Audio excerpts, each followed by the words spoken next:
Good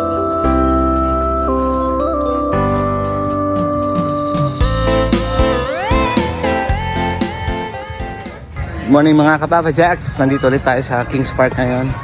Sumama kami sa recovery ride ng dalawa sa pinakamalalakas namin siklista. So sa kanila recovery, sa amin parusa. Ito na ang mahiwagang tanong natin. Ano mahiwagang tanong? Welcome back muna, Brother RJ. Yes, welcome back. Dumadami na ulit kami. Oh, yan. Mahiwagang tanong.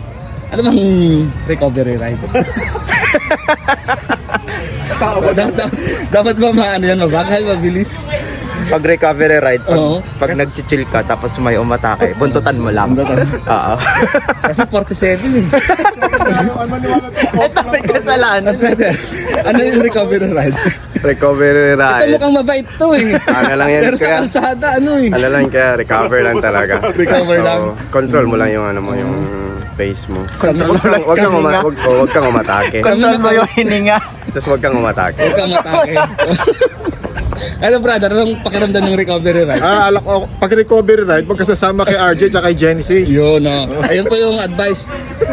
Yung dalawang yan, ang dalawang pogi na yan. Tandaan nyo yan, ha. Pag sinabi lang recovery ride, 47. Huwag kayo sasama.